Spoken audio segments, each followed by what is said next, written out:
Now we will discuss the new concept of the renal fascia. Earlier we have discussed the old concept. According to the new concept, the renal fascia is single layer. Means it is derived from only a single layer of fascia. Earlier we have studied that there was an anterior layer and a posterior layer which met in the lateral aspect of lumbar region, and then it forms the lateral conal fascia and it united with the fascia transversalis. So it was the old concept, having the anterior layer which is called the Zuckerkandal fascia and the posterior layer was the Zirota's fascia. Now in the new concept, books say that it is only a single layer, means collectively it is called the fascia Zirota, because if you look at this diagram, this is the psoas fascia. It is forming the quadrant. It is continuing as the fascia of quadratus lumborum. Posteriorly, there is erector spinae. It is also covering this, and a partition is made between these two muscles as well. So this fascia will again continue as the fascia transversalis on both sides. Now anteriorly there is also, we know that some retroperitoneal structures like we know descending colon and the colic flexure. We also know there is a colic flexure that is formed between the transverse colon and the descending colon, that is situated here. So this structure is retroperitoneal. The peritoneum will cover it anteriorly. So this yellow colored again is peritoneum. Now this is the peritoneum. It will extend like this and it will move forward. So the posterior layer, now we are seeing that the psoas fascia is continuing as the fascia transversalis. So here at this point again the psoas fascia it will split into two layers. One layer is continuing downward, the other layer will ascend up. This is fat. This is a layer of perinephric fat. This layer will extend above.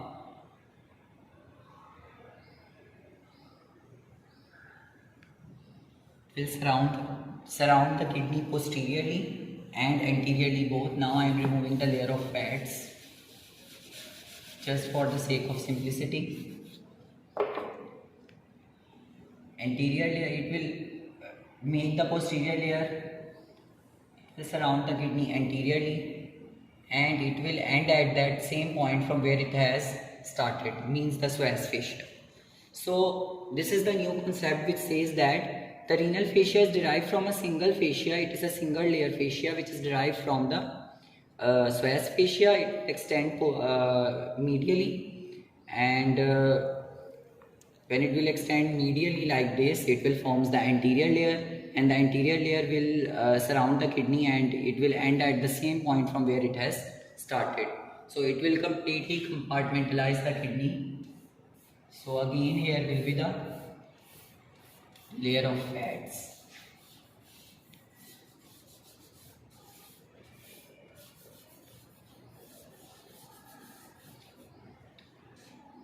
One thing that is interesting here, that when it will this fascia is now overall called the fascia Zirota, but in previously we have noticed that this fascia Zirota in the old concept was only the posterior layer. Now this posterior layer is actually coming forward and anteriorly and surrounding the whole of the kidney. That is why we can overall call it the fascia Zirota, because posterior layer is now continuing as the anterior layer. Another thing that we must notice here is this the renal fascia here. Earlier it was, in the old concept, it was being attached to the fascia transversalis through the conal fascia. Now here it will be attached to the parietal peritoneum, which is covering the the descending colon or the colic flexure anteriorly. So this the layer of renal fascia, this pink one, I have just made it for distinction. So you can also make it like this. This layer will attach to the peritoneum. So in this new concept, it is attached to the peritoneum. Outer to this, there will be the layer of the paranephric fat. This is the paranephric fat, the yellow color. It is the outermost layer. Still outer to this layer is the fascia transversalis, and this is the parietal peritoneum. So this is the new concept. Innermost layer, renal capsule, then kidney, then this yellow layer is perinephric fat, then this layer, this one,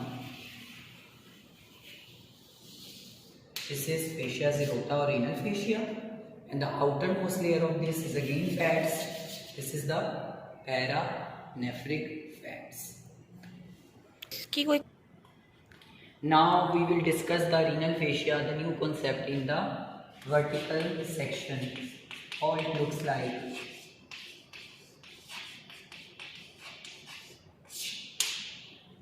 We know that this is iliacus, this is diaphragm, and anterior to this on the first we will discuss separately the right side and the left side, because there is anatomical modification both on the right side and the left side of the vertical tracing of the renal fascia. Anteriorly there will be we know that it is now a single layer fascia. So this fascia is surrounding the kidney both anteriorly and posteriorly.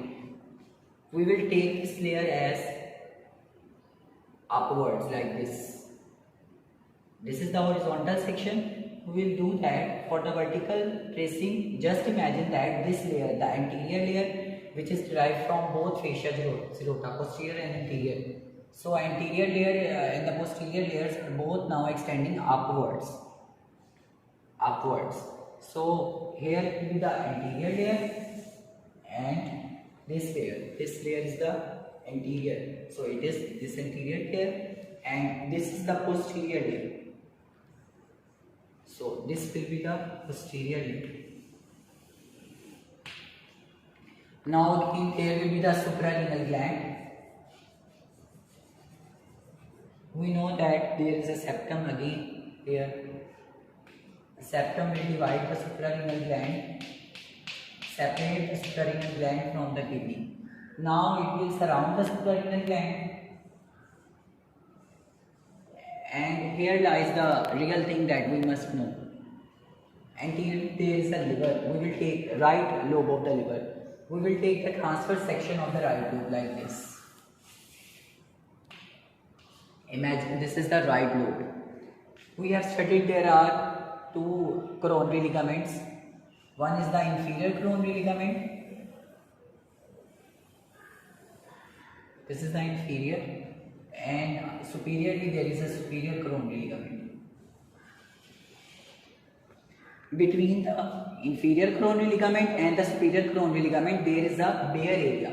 This is the bare area of the liver, where it is devoid of peritoneum. So inferior coronary ligament and this is the superior coronary ligament.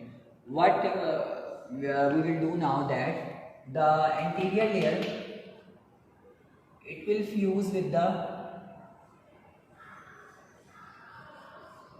inferior coronary ligament and it will become continuous with the bare area of the liver. So this anterior layer, first it will attach with the inferior coronary ligament and then it will become continuous with the bare area of the liver. Now the posterior layer, it is same like the new old concept. It will move backwards and it will become attached to the diaphragmatic fascia. This is diaphragmatic fascia. It will become attached to this. Inferiorly, the anterior layer again it will attach to the peritoneum and the posterior layer will become continuous with the fascia areata. So what you can notice here is that both superiorly and inferiorly renal fascia is now becoming open. So in new concept, we notice that the renal fascia is splitting inferiorly as well as superiorly. This will be the septum. But the infection will now spread only inferiorly, because superiorly there is again septum. So this is the vertical tracing of the renal fascia on right side. Now we will see it on the left side. Now we will see the vertical tracing on the left side. On the left side we know that there is stomach. This is stomach. This ligament that you are seeing here, it is gastrophrenic ligament. This is again diaphragmatic fascia. And now what we will do, the anterior layer of the renal fascia, similar to the last, to the right side, it will ascend up. Now what will it do? It will now become continuous with the gastrophrenic ligament. And then you attach to the diaphragmatic fascia. So in the left side, the anterior layer becomes continuous with the gastrophrenic ligament, and then it becomes attached to the diaphragmatic fascia. And the posterior layer, similar to the right side, it will ascend and it will join to the diaphragmatic fascia posteriorly. So in this vertical section of the left side, again renal fascia is open superiorly.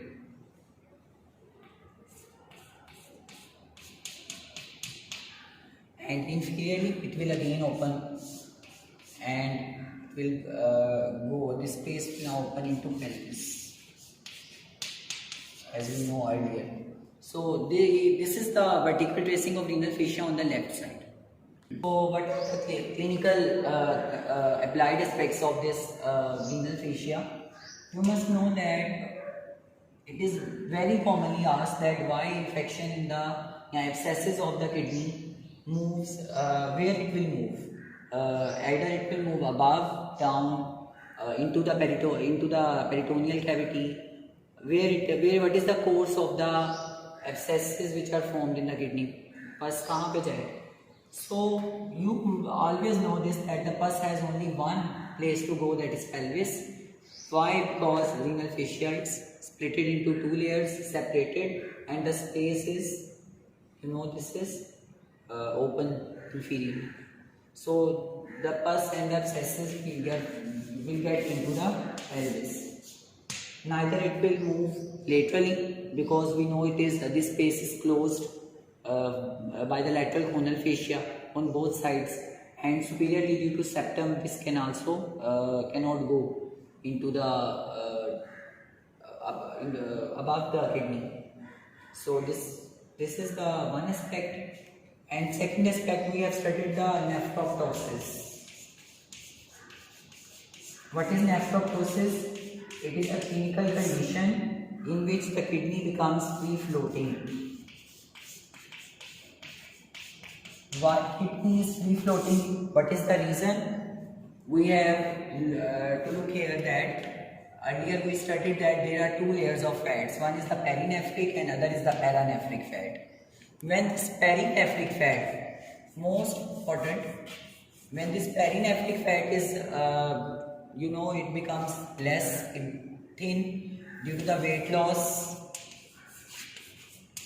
Due to weight loss, this layer will become thin. So when it will become thin, the kidney will float in the renal fascia. So it can be easily injured. It will suffer from the bumps and jolts that we experience in our daily lives. So this can damage the kidney. So what we will do in this case, that we will suture this posterior layer. This is the posterior layer of renal fascia. What we will do that, we will suture this posterior layer with the diaphragm. So it will something like this layer will now come forward and it will press the kidney to the anterior layer. When it will come forward, it will press the kidney to the anterior layer. Now kidney will be pressed between these two layers, anterior layer and the posterior layer. So it will not be able to move, kidney always move, in nephroptosis, kidney always move either superiorly or inferiorly. It cannot move from side to side. So in suturing will help the kidney to be fixed in its position between the posterior and the anterior layer. So kidney will be able to be fixed and it will be safe from that sort of damage or trauma. So this is the clinical side of the renal fascia.